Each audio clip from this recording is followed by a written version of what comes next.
Once more, the Sith will rule the galaxy. And we shall have peace.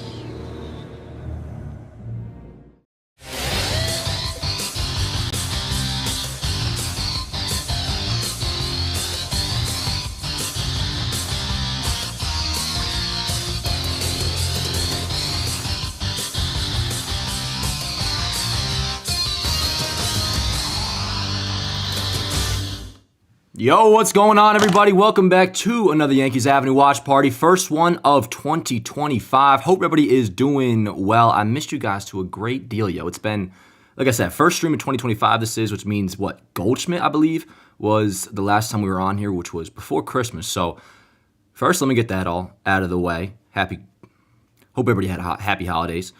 Good New Year, all that. But, we got a bunch to go over in this stream, and the main thing is going to be that the Yankees have had discussions, early discussions, light discussions, nothing of crazy substance just yet, but they certainly are interested in Luis Arraez. And I'll tell you right now off the bat, we'll get into it more in a little bit.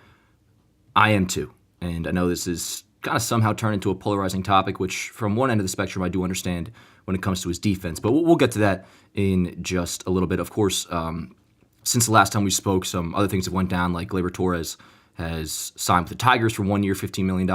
I'll tell you, I don't want to get all my points out right away and waste the whole show. We'll get to that down the line in a little bit. But before we do that, chat reminder, I will be getting to what you guys have to say at the very end of the stream. Probably spend about 20 or so minutes just, doing my thing, talking about Arraez and such, and then we'll turn it over to you guys to make sure your voices get heard too, as they say.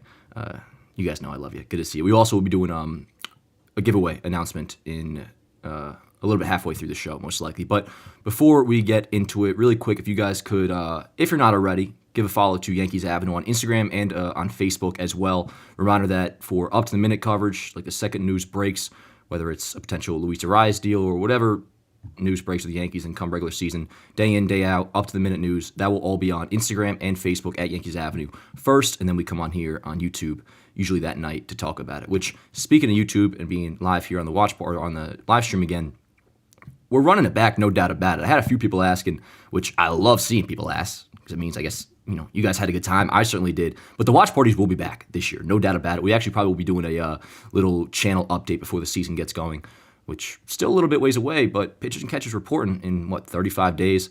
And then before we know it, it'll be 2025 opening day against Milwaukee at home, which apparently is going to be exclusively on ESPN, by the way, which if that's true, that'll be the first time, for me at least, watching a Yankees opening day not on the Yes Network.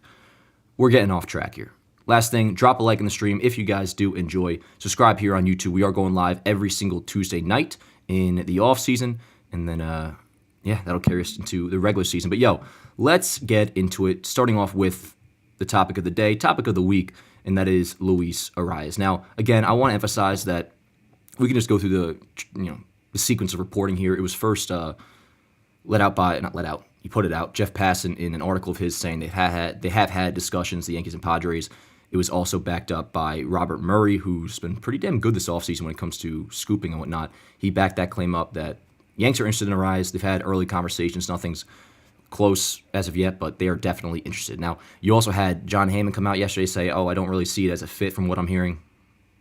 Respected John Heyman. I do actually mean that. I like John Heyman. I think he's a good guy. But there's no doubt about it. I mean, we know who's in his phone book, and that's Scott Boras. They're pretty damn tight. And who's a client of Scott Boras? Hyesung Kim, who is another option that, to be honest, is probably the polar opposite of Luis Arraez, and one that if you're not about the Yankees going out and making this deal, which would be a trade, if you're not about Luis Arraez, you're probably on the end of Hyesung Kim, who's pretty much the exact opposite. But I don't buy too much into Heyman's tweet that the Yankees, that there's not a fit. That's just him, not looking out for Scott Boras, but the information he's told is that, I don't see it for the Yankees because, Scott Boras wants us to sign one of his guys. That would have been nice. Anyways, let's talk about Luis Arraez. I'm all for this due to circumstance. Now, let's get this out of the way. He's not an ideal player by any means. And the main thing, and to me, the only thing, if we're going to have a conversation about why you shouldn't be for getting this guy, it is the defense. And that is totally valid. There's really not much I can refute on that as to change your mind. I mean, his defense is brutal. At second base, he was -7 outs above average last year which was the same as Gleyber Torres, but in a significant less sample size. Gleyber, we know, is not a great second baseman. Frustrating because he can be really good. He just seems to, I don't want to call it lazy because, that's not true. He's not lazy. He wants to win. He wants to do well. Sometimes he gets a little too Robbie Cano, and that would certainly show, and it was annoying. Luis Arraez, obviously I haven't watched him day in and day out, but whether you're going by the metrics or just talking to my boy Ryan Cohn, who's a San Diego Padres fan, or really just anybody, like, this dude somehow is fucking ass in the field. And to be honest, I don't want to go down a whole, into a little rant here. Maybe we will down the line in the stream. It's becoming a pet peeve of mine, yo. I know I'm not the one to be talking about athletic ability for those who have watched Warehouse Games, although stay tuned, BB6. We'll record it next month. It hasn't been filmed yet, so no spoilers. I just feel pretty damn good. But if you're a fucking big league ball player, bro, is it too much to ask? And this is my request to Arraez, and then we'll get into the offense, which I don't think there's much to complain about or to not desire with his offense. But going into this deal, trust me, I know Arraez is asked defensively anywhere, whether it's second base or I even thought about, could they put him at third base possibly? He's even worse there. Somehow he had -7 outs above average at third base in 2022 or 23. -7 outs above average at third base in like 50 innings. Insane. Again, I'd like to think the motherfucker, I don't want to say MF for him, he's possibly a future Yankee. Luis Arraez, how are you? But field the ball at second base, throw to first, and we're chilling. As long as he can do that, which is a concern that he can, I understand it. Crime in the beautiful city of Hoboken. I cannot believe it. Sorry about that, chat. But let's talk about the exciting part, and that is his offense. And it's pretty straightforward. The dude, now, this is actually a down year because he had, a bum thumb or whatever, but he hits. He just hits. We'll take a look at his career. Most of you guys know the deal by now, but 3-time batting champion. Only one of those is, like, legitimately reputable as, leading the league in average, and that was 2023 where he hit 354. People call him a one-trick pony, which is hilarious. All right, yeah, one-trick pony. The one-trick pony is he's a 323 career hitter, and if you want to go into somewhat of a metrics angle, WRC plus, 120 WRC plus for his career. So, offensively, there's nothing not to like about the profile of Luis Arraez. And, I won't ever knock anybody for overanalyzing things because we're on a fucking Yankees offseason stream on January 7th. I get it. But when it comes to Arraez, man, I don't know if it's a fucking Sorry, I'm dropping so many F-bombs today. I'm in a good mood. I don't want to make it seem like I'm not. But this is the kind of a topic that drives me crazy, in part because of the fact that Arraez can't field the ball at second base. Why? 2, I'm seeing repeat lines that one person throws out there on Twitter, whether it is the one-trick pony or like these takes that, a singles hitter, a lefty singles hitter in Yankee Stadium doesn't profile well, which, was put in an article by, was it the Athletic article? Whatever it is, I'll see these one lines just regurgitated by these clones, and it's fine. Like, have your take, but just make it that. I don't want to hear the same old shit about Luis Arraez and his bat being a concern as to why you shouldn't get him. Make your spiel about the defense, and that is so valid. A lot of the criticism about why the Yankees shouldn't get Luis Arraez is valid, but none of this is ideal. So it's kind of more so from the standpoint of beggars can't be choosers. If you don't want him, if you don't want Arraez, who do you want? Is it Ha-Seong Kim? Which we can have that conversation, that's valid. But for at least right now, I know Jazz could go to second, but let's just say he plays third. Or take Bregman out of it for a moment. I don't think Bregman's happening. I don't think Nolan Arenado's happening. So let's put them to the side. Let's just think about second base. If you don't want Luis Arraez, do you want one of these? And to be honest, it's DJ LeMahieu. If you don't want Luis Arraez and you want to go internal, it's DJ LeMahieu. And I love Oswaldo Cabrera to death, by the way. And I value him incredibly, what he does in the utility role.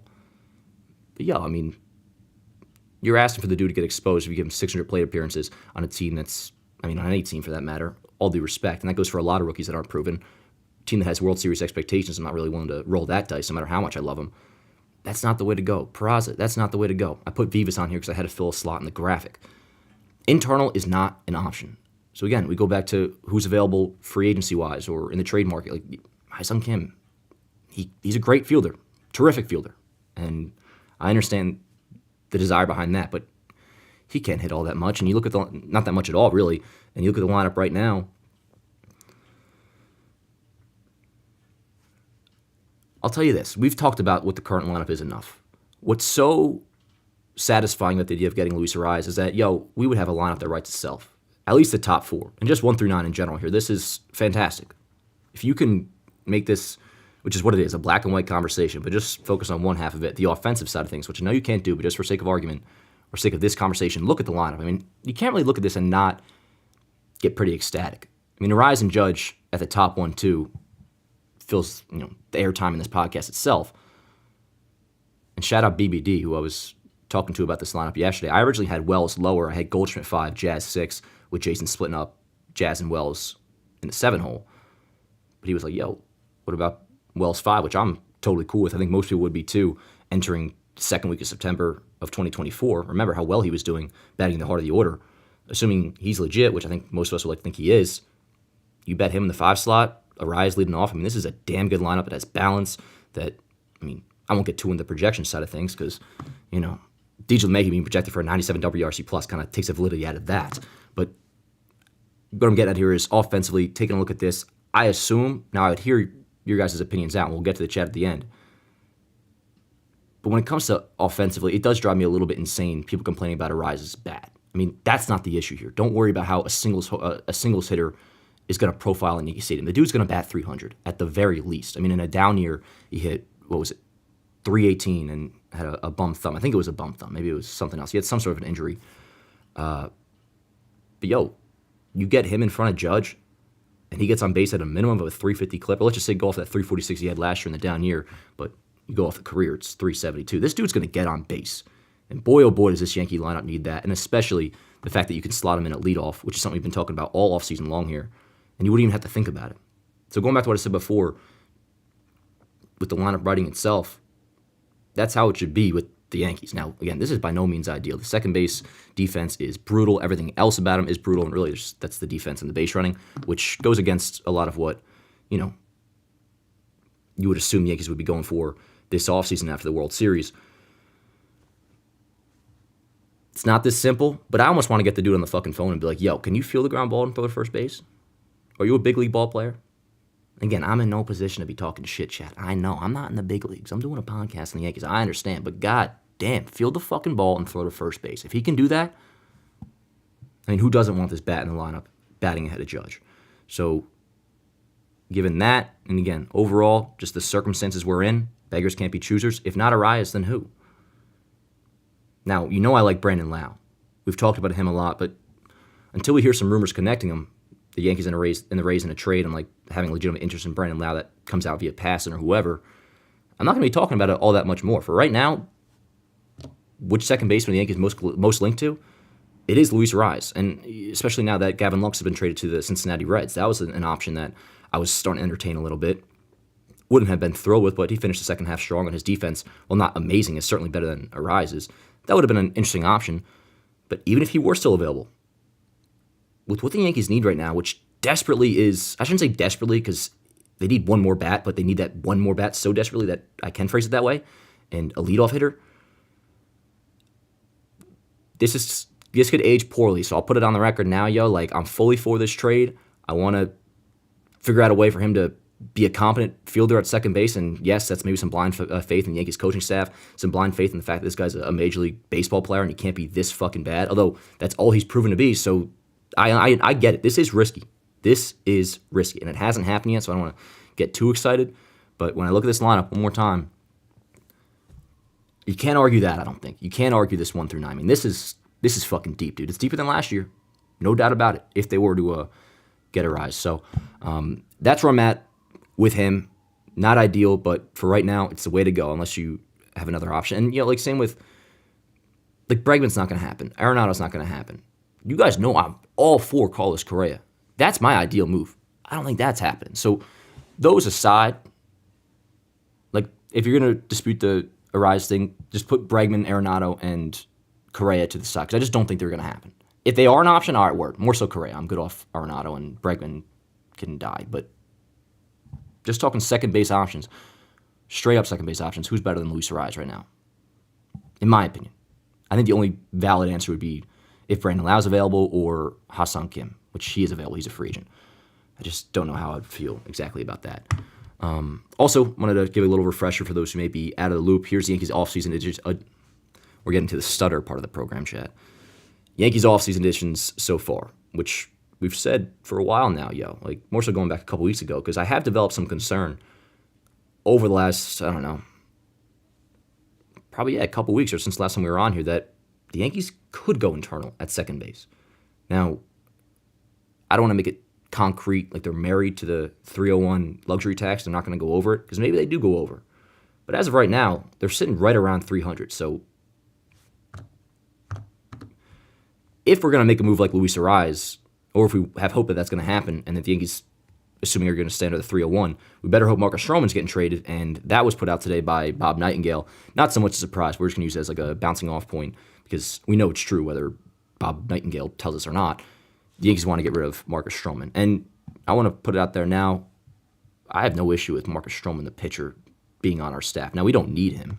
Rotation's fucking loaded. Depth is obviously important, but you don't pay $18 million for depth. If it were a situation where, say we needed a fifth starter, and this isn't me trying to sell a car or nothing, I'm not the GM, but Marcus Stroman as a 5 is just fine. And I know those stats aren't the prettiest, but even if you just take them at face value, they're fine for a 5. But keep in mind what Marcus Stroman really was for the most part of the year. Reminder, his last start was pretty damn bad. Entering his final game, I think he had like a ERA right around an even 4.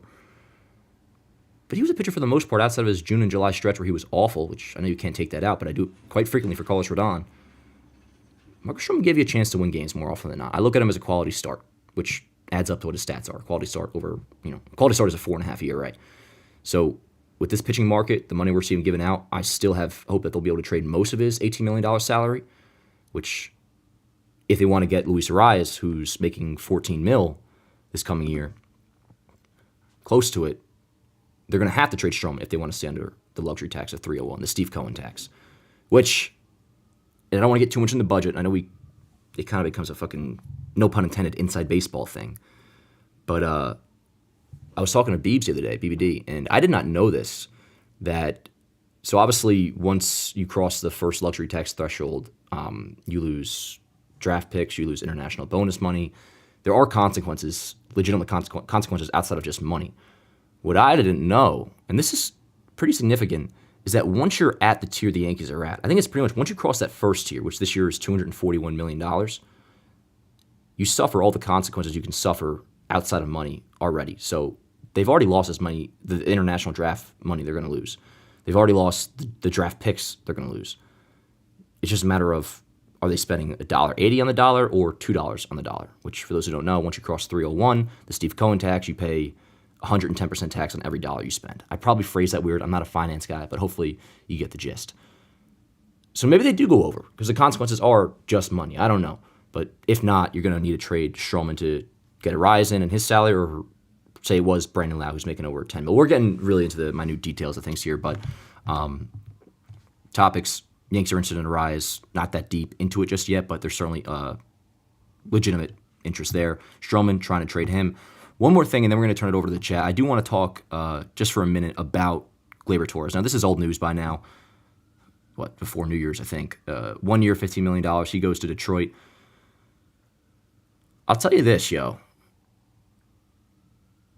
I would have brought him back for this. I would have. Now, it doesn't surprise me. I'm not pissed at the Yankees for not doing so. I will be if they run out DJ LeMahieu to begin the year, or any internal option for that matter. But any situation that I would present ahead of the offseason or entering the winter, or post-Soto winter, would be, all right, yo, I understand Gleyber Torres is not perfect, but if you can maybe get him back on a 1-year deal, again, we don't have a leadoff hitter, and he was terrific. I would have been for this. I would have been all for this, yo. 1 year, $15 million for Gleyber Torres is a great, great value deal.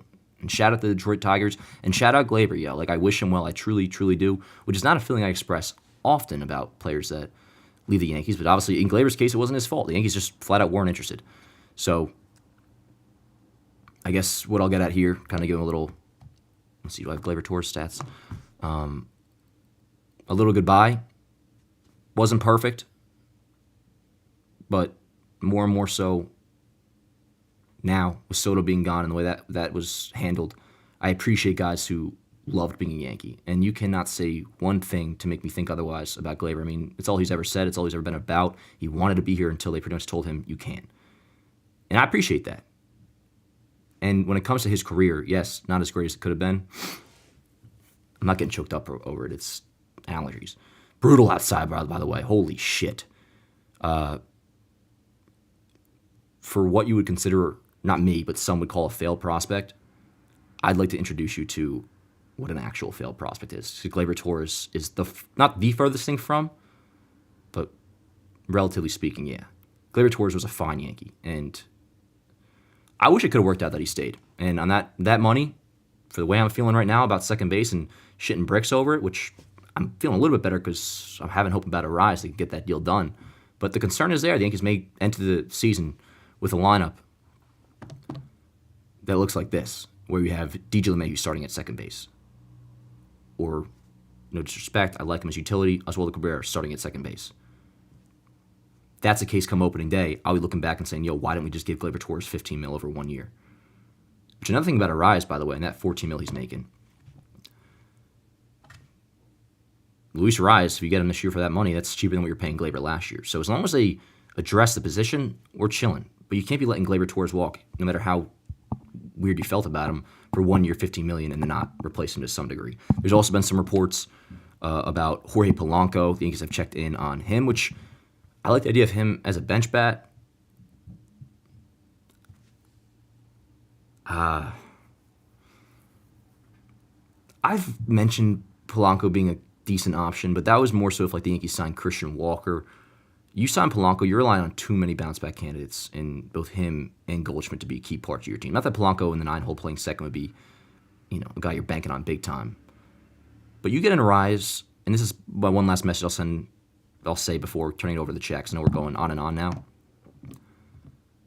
Don't worry about the offense so much. Don't overanalyze that.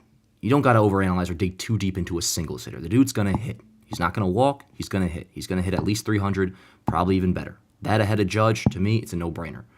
What's not a no-brainer, or could be on the pessimistic side of things, or not wanting him, is the defense, which we can certainly get into now, because I'm sure some of you guys will be feeling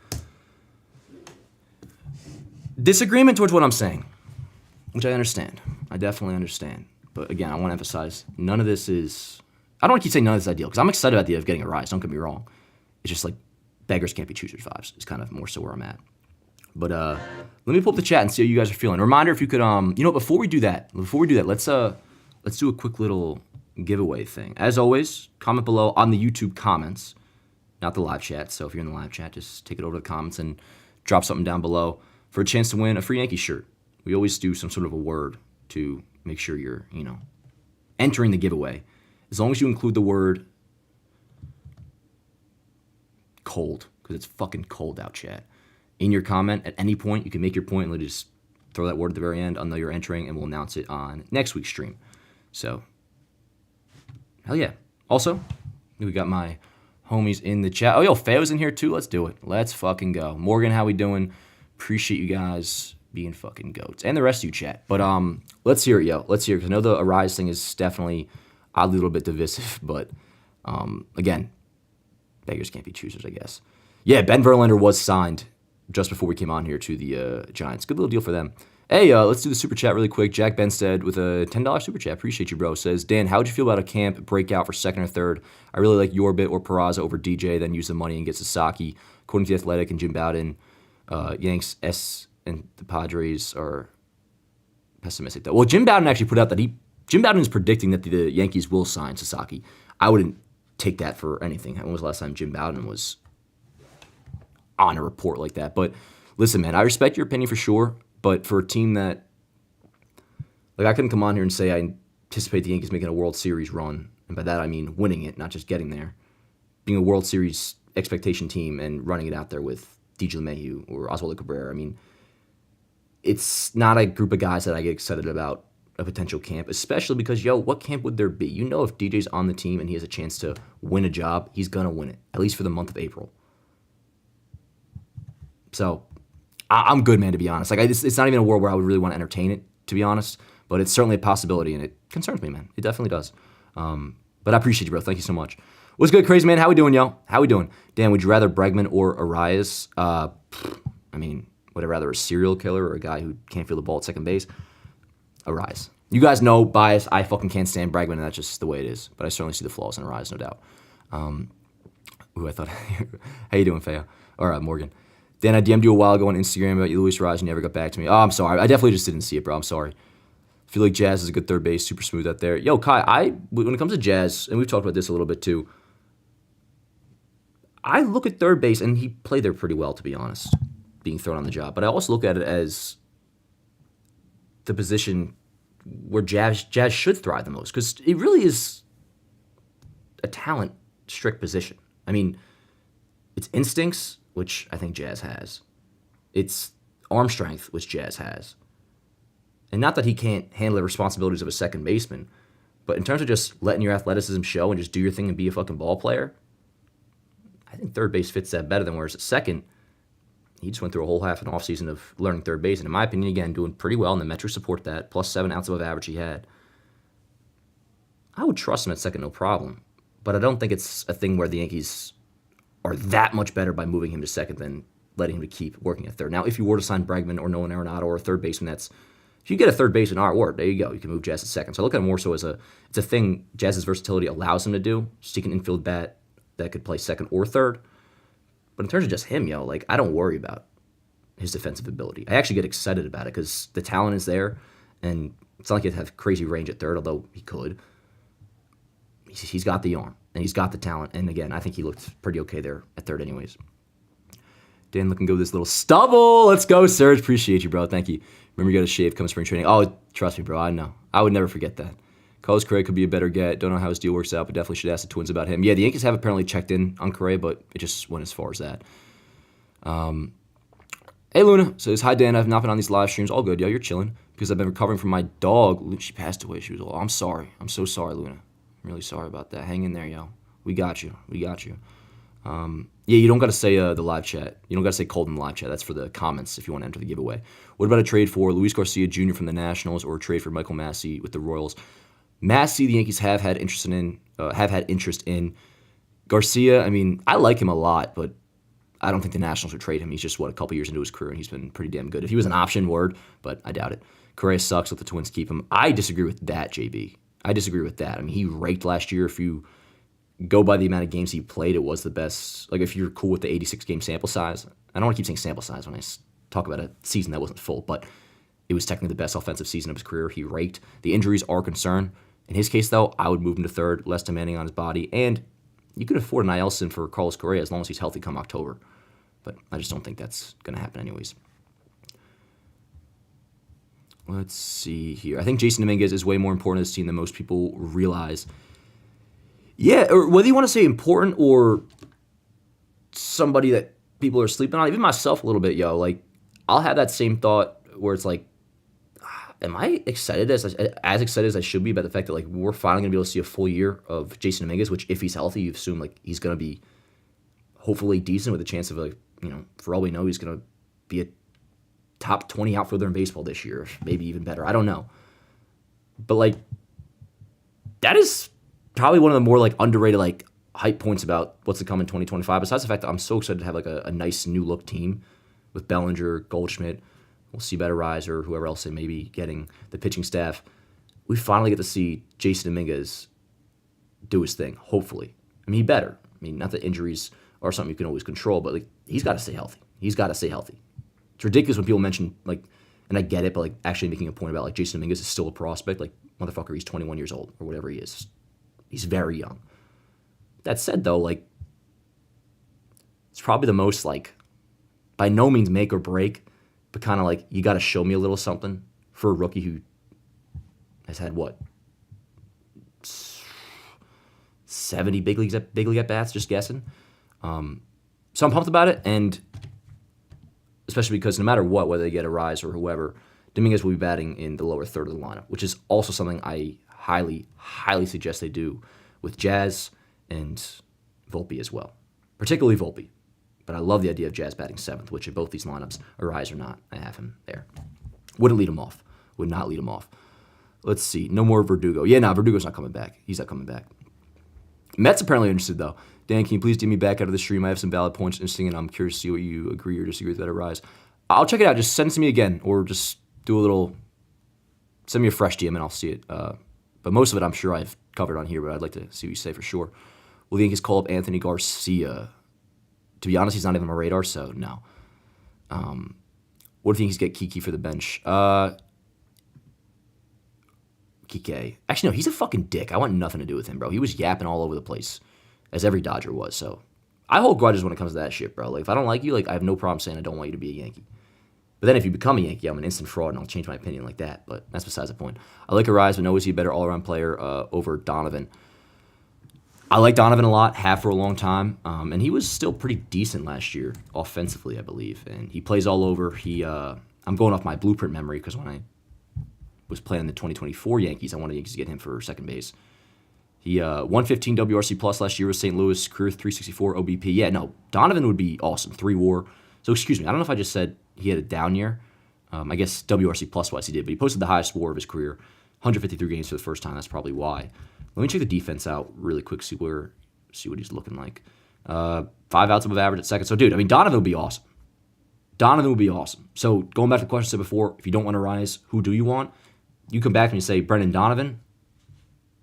I can't say nothing back to you. Like I'm for that 100%. There again hasn't been too many reports linking the two, at least as of yet. But let's see here. Appreciate you, by the way, champ, for the super chat. I don't know if I acknowledge that. Thank you. Is Arraez's bat worth a bad defense? Honestly, Matt, I should probably just title that like I should probably make the stream the title of the stream that question. That's pretty much what it comes down to. For what he actually is right now, and this is going to sound so ridiculous because it's what he is. He's a bad defender. Regular season, yes, 100%. Will he cost the Yankees a game in the playoffs, though? That obviously can't happen. I'll tell you, I'm over-talking about the 5th inning, though. I know that's not why the conversations are had about the Yankees' defensive issues. That's something that we witness day in and day out every day. The Dodgers can fucking eat shit saying they were, banking on the Yankees. You know the whole thing about, we were just trying to put the ball in play because you knew something like the 5th inning would eventually happen? Right. You predicted Aaron Judge to drop a ball in center field. You predicted Gold Glover Anthony Volpe to make an error. And you predicted a miscommunication between two of the most respected baseball guys in the league, Garrett Cole and Anthony Rizzo. Okay. Now, there is an actual issue, and one of that was some were probably hoping to get resolved with Gleyber Torres. It would get worse defensively with Luis Arraez. That's not a hot take. I think I'll make my final opinion here. If the Yankees were to get Luis Arraez, I would talk myself into, for the defensive side of things, that the Yankees know they can work with him. And by work with him, I mean field the fucking ball and throw to first. Because, outs above average, DRS, all the defensive metrics, I use them a lot. I'm all about it. But when it comes to a player like Gleyber's -7 outs above average last year, I know what it means. Part of it was just him being fucking dumb or trying to do too much and just, I don't know, not realizing how much, or banking too much on the talent that he does have, and you would see it cost him. Luis Arraez, I didn't watch every single day. So does that -7 outs above average come strictly down to, he just can't get to certain balls because his range isn't great? If that's the case, dude, I can deal with that. You don't need to get to every single ball. You don't got to be a Gold Glover. You could be a -5, quote-unquote, outs above average defender or -5 DRS defender. But if a ball hits you at second base, you can throw it first for the out, we're chilling. That's also what I say about Jeter. Now, totally different conversation, kind of. But when people bring up Jeter's DRS and his lack of range, which was not an entirely valid conversation to have when talking about his whole entire career. One, defensive metrics for Jeter were not really a thing at that time. A lot of it is done retroactively. Later in his career, there was certainly an issue. But if he hit a ground ball at shortstop, Derek Jeter was making the play. It wasn't a situation where, he's a bad defender, he can't make the play. No, just maybe his range wasn't as good as it once was. Some would say it was never good. That's kind of my question with Arraez, which I have asked, and I talked to Cohen about it, who's my boy at John Boy. He's a big Padres fan. He tells me it's awful and that he can't feel the ground ball, which doesn't compute in my fucking brain, to be honest. What do you mean? Feel the ball and throw to first. Not to get all Billy Bean and Moneyball but that's kind of where I'm at with it. So, is this me acknowledging I'm taking a big fucking risk? Yes. This is probably the least adamant I've been about a point or player I've wanted on here because I get there's, easy ways to dispute this that I can't really argue against, and that is strictly the defense. The base running, whatever. I don't care. I really, really don't care. Everything else, I don't care. I don't want to hear about the singles thing and being worried about his bat. No. The defense, though, like, what can I say back besides just, like, we're taking a gamble. We're taking a gamble, 1.1 WAR, meh. Well, again, that was in big part because he was hurt, so his offensive numbers while still hitting 318 they were down. But if you look at his best year, 3.3 WAR, or 2022, 2.7 WAR, I mean, even that is fine. We don't got to look at that. The dude's gonna hit 300 batting ahead of Aaron Judge, and most likely get on base at a 350 clip. Offensively, it's easy to explain why they should do this. Feo says, it's taken so long for the Yankees to finally admit, hey, maybe players knowing their position and having good defense is a thing, and now they're going to toss it out the window with Arraez. I wouldn't say they've admitted that just yet, Feo, until we know what exactly Jazz is going to be doing. Now, if you're saying letting Gleyber walk, I don't even know about that, because Gleyber technically is a second baseman, he's just not a good one. Ideally, you get good defense. And if Arraez's defense was just like a little bit better, not atrocious, this conversation would be so much easier to have. I think it's the same questions they would have had 5 years ago. I don't know so much if it's a change in approach. I think just, is his bat worth the bad defense? And that's the question. I don't know if they're going to go a totally different route, because if so, like, they probably would have been more interested in possibly getting, like, I don't want to say Bregman, but like a Nolan Arenado. I mean, as of right now, there's a very good chance Jazz is your third baseman. I would say it's likely.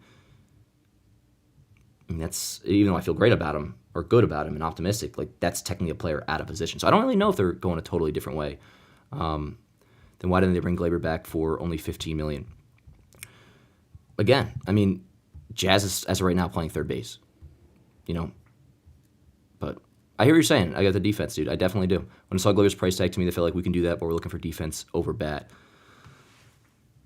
I don't know, man, because even, like, now these are all scatter reports, but say Polanco, if we were to take that legitimately, the Yankees are interested in him, which, as a bench bat, sure, but his defense is pretty ass too. I mean, it's really, do they sign Ha-Seong Kim?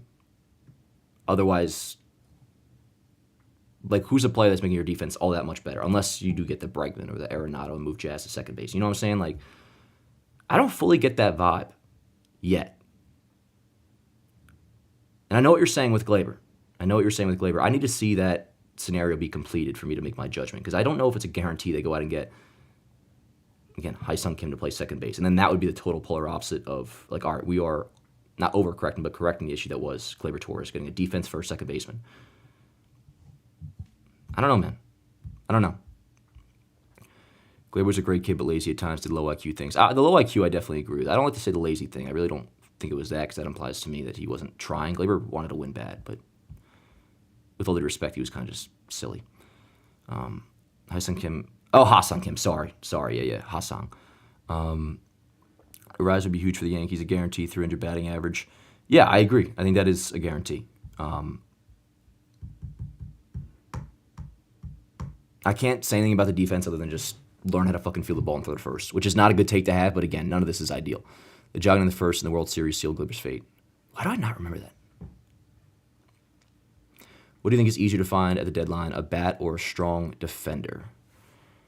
Let's take a look at the lineup and just think about the deadline if we were to go into the year with this. So upgradable positions, or positions that could possibly be fixed. I mean, I guess we're talking about second base here.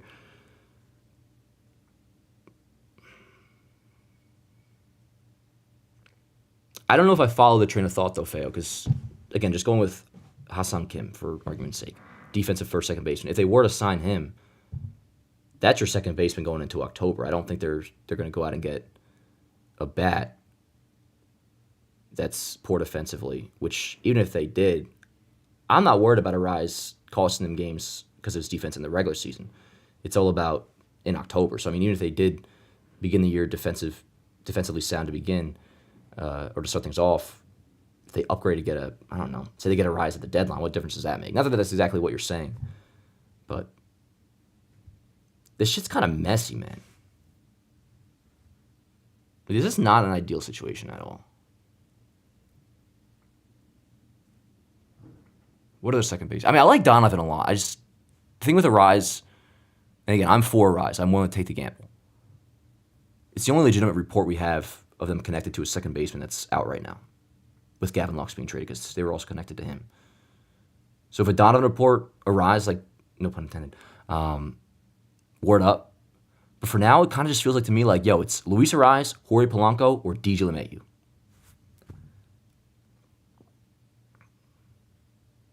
Unless they were to sign Hassan. I don't really see that happening. You can talk about the Yankees shopping Stroman. Yeah, we did a little bit before, Aiden, which, again, not really that big of a surprise. Bob Nightingale put it out there. We know this is the case. I hope they'll be able to trade most of the salary. Now, I've come off a little bit that they'll be able to get all of the $18 million off the books. But, again, the pitching market still is pretty ridiculous. As long as people are cool with Marcus Stroman, the dude, who, I can't talk shit about the guy. I'm not going to continue to be a fraud because I like Stroman. He's fine. There are some things where, I guess a team wouldn't want to, wouldn't go out of their way to have Marcus Stroman in their club. But, like, he's not a bad dude. It's just like there's some things, like, some people won't like him for things that he said and liked on Twitter, which I definitely understand. But Marcus Stroman, the pitcher, in this market is well worth $18 million. Let's just say he's not going to get $15 million off the books, or even 14 or 15 or 13 or 14, eat 5 of it. I got hope for that. And again, if they want to send a 301 and get a guy like Arraez or any player that costs really anything more than like league minimum, they're going to have to trade Stroman. Otherwise, they're at like 300 right now. So, not the biggest surprise. This report came out. We knew it was already happening. I have some hope still that it can get done. And then, we're going to wrap up the stream in a little bit, but just want to give a little prelude into the next stream come a week from today. We'll start talking a little bit of Roki Sasaki, which we're getting there. We should find out which team he's signing with, not next week, but like by the week after. And the Yankees do have a chance, which that would change everything this offseason. But for right now, as we wrap things up, and thank you guys so much for being here. I missed you. Love you all. I won't even go as far as saying cautiously optimistic. If they get a rise, word. But we've said it a lot on here. When the Yankees are making moves, we're pacing for an A. But at this point, like if the offseason were to end now, it's a B-. Or at times I was saying C+. I won't say that. The Yankees have had a good offseason, no doubt about it. But it's not complete. You have to get a second baseman. And the issue, and why we're forced to talk about, I don't want to walk back my optimism for a rise, but it's a hard conversation to have because the defense is so bad. Like, I get it. Like, we're in this position because there's not that many great options left. So the question here, as we leave this stream tonight, chat, is if not Arraez, then who? And you've had some good options. Like you guys mentioned Brendan Donovan. That is an option that can be like, all right, word, I hear you out. Otherwise, are we talking DJ LeMahieu getting a chance to win the job at second base? Which again, if he's given a chance, he's getting the first month and a half, 2 months because he's making $15 million. DJ's on the roster and we don't have an established second baseman that has the job entering camp.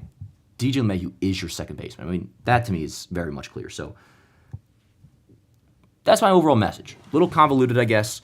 But to be honest, my brain's convoluted on it. So just a little wait and see game. Hopefully by the next time we're on here, we get a little more traction on the second base front, whether it's Arraez or not. But regardless, we'll be back here a week from today talking Roki Sasaki and some other stuff, hopefully as well. Also, for anybody who cares, Paul Goldschmidt wear number 48. Previously worn by Rizzo, which is a fucking ugly number, to be honest. I wish he would wear 25. Although Jason wearing 25 would be cool. 24 is also available with Verdugo gone. Whatever.